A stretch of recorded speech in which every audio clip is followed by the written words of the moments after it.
안녕하세요, 팔구브로스입니다. 여러분, 일본의 자동차 브랜드인 혼다를 잘 알고 계신가요? 혼다는 올해를 마지막으로 F1판을 떠난다고 하는데 그 의미에서인지 2021 일본 그랑프리를 앞두고 레드불 혼다의 차량은 리버리를 싹 바꿔 선보였습니다. 하지만 일본 그랑프리가 취소되자 혼다는 이번에 열릴 터키 그랑프리에서 새로운 리버리를 공개하였는데 1965년 혼다가 처음 F1에서 우승했을 당시 하얀색 포뮬러를 사용했듯 이번 레드불 혼다 리버리 역시도 똑같이 하얀색을 사용하게 되었죠.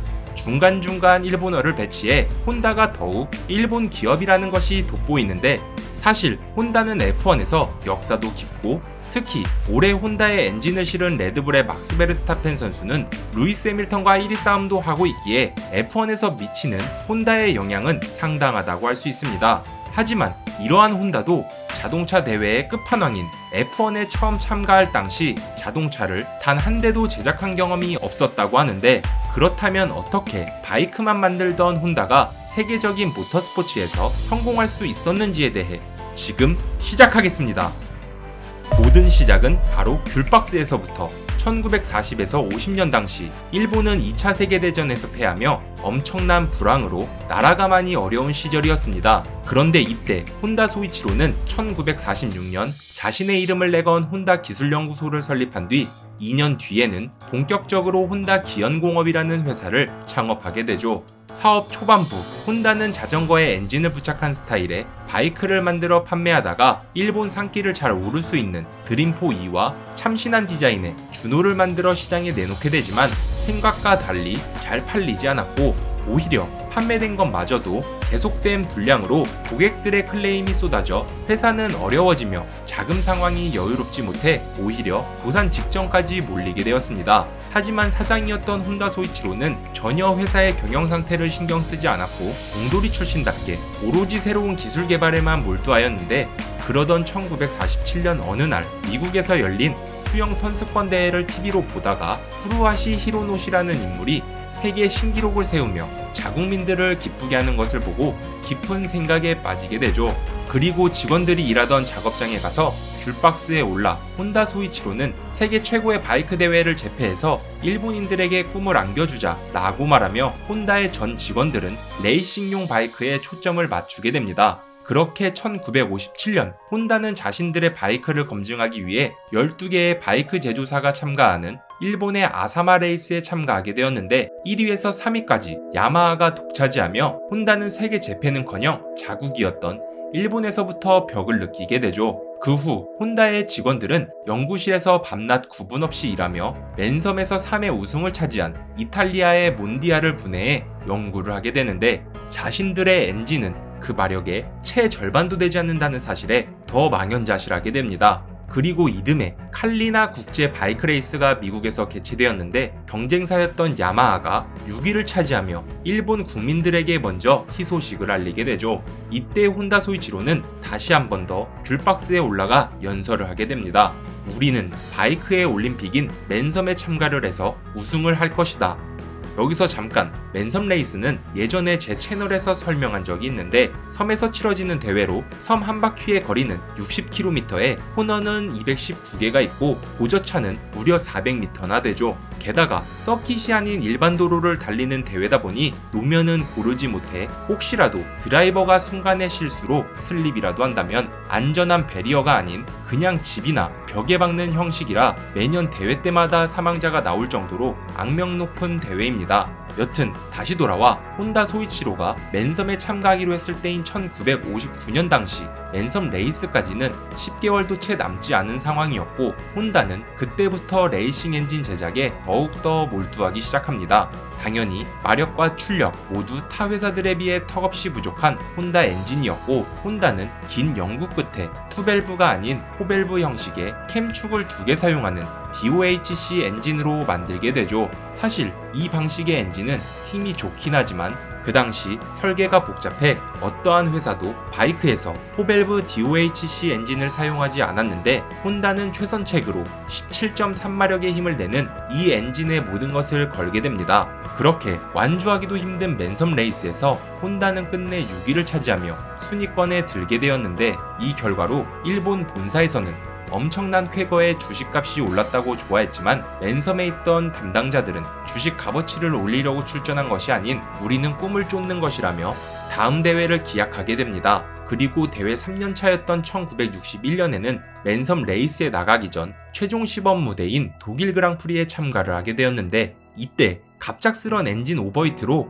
바이크에 불이 나게 되며 리타이어를 하게 되었죠. 이를 본 혼다 소이치로는 1초를 줄이기 위해 라이더들에게 목숨을 걸게 하지 말고 그 1초는 기술자들이 기술로서 줄여야 하는 것이다 라고 말하게 됩니다. 그렇게 혼다의 바이크는 219개가 되는 코너에서도 안정적인 주행이 가능하도록 서스펜션을 더욱 강화했고 엔진도 엄청난 연구 끝에 21마력까지 끌어올리며 최고 속도 180km의 바이크를 선보이게 되었죠.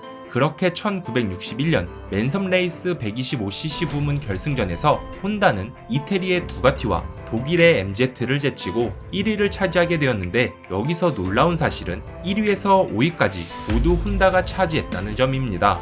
그 후 전세계 곳곳으로 혼다 바이크는 수출이 되며 회사는 안정을 찾게 되었고 어떻게 보면 그들의 부족했던 기술로 경영 위기는 찾아왔지만 반대로 그들의 기술력으로 극복하게 된 것이죠. 두 바퀴를 제패한 혼다, 이제는 네 바퀴로.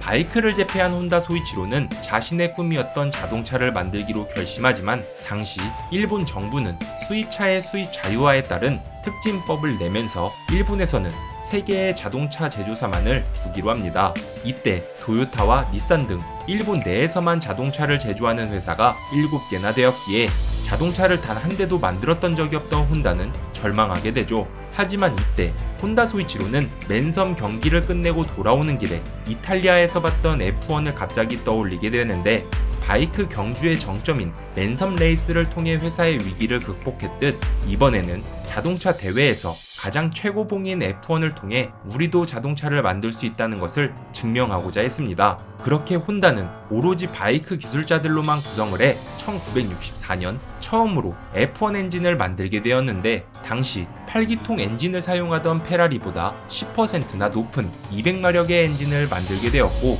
이 엔진은 다른 팀에 비해 1.5배나 컸으며 무게도 56kg이나 더 나가게 되었죠. 어쨌든 엔진을 만들었으니 이제 엔진을 얹을 만한 차체를 제작해야 했는데 혼다는 당시 F1에서 차체 제작에 타고난 로터스에 의뢰를 하지만 바이크에서는 난리일지 몰라도 자동차 한 대 만들어 본 적 없던 일개 바이크 회사인 혼다를 로터스는 거절하게 됩니다. 그래서 혼다는 F1에서 사용할 차체와 엔진 모두 직접 제작하게 되는데 사실 이게 말이 쉽지 바이크만 만들다가 자동차라는 새로운 영역에 도전하는 것이고 게다가 자동차 기술의 최정점인 F1이었기에 혼다는 신기술 개발비에 엄청 투자하게 되었죠.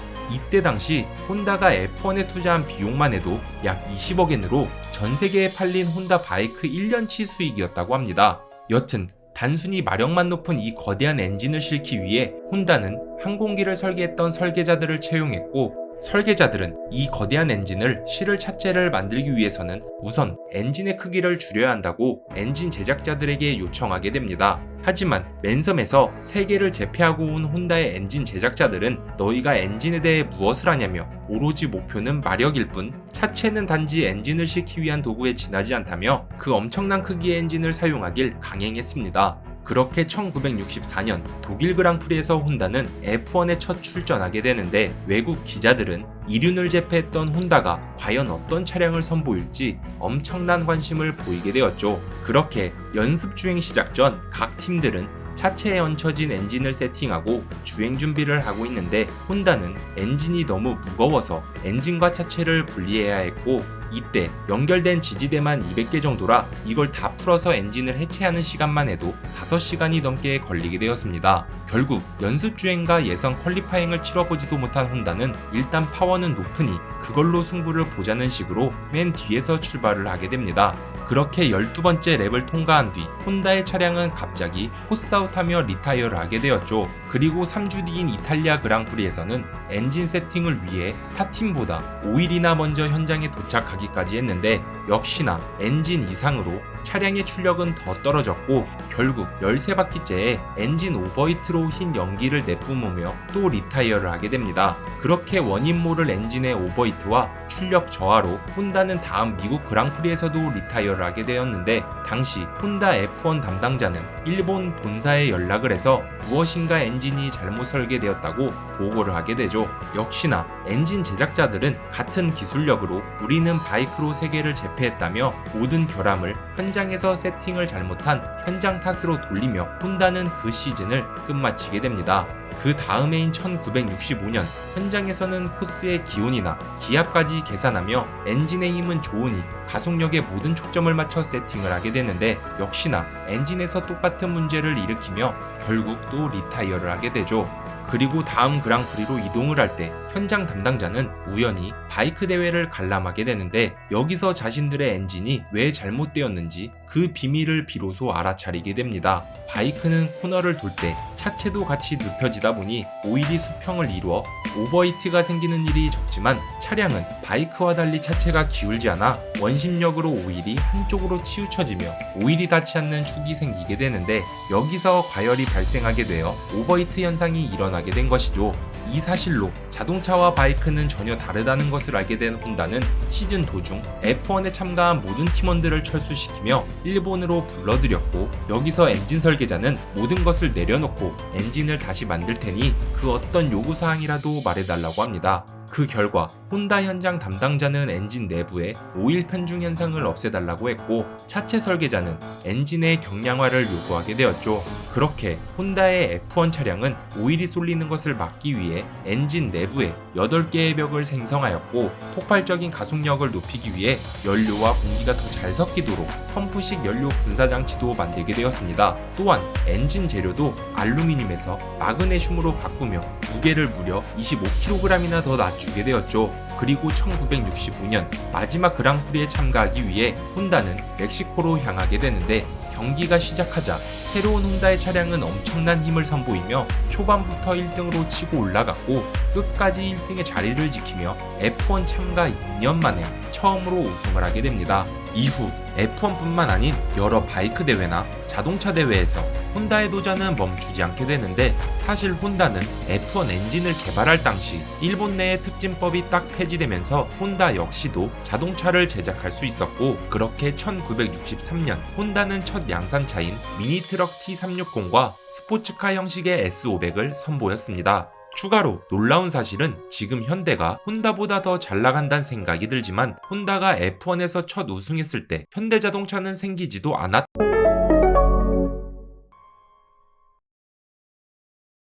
오늘의 정보는 어떠셨나요? 재밌게 보셨다면 좋아요와 구독 부탁드리겠습니다. 끝.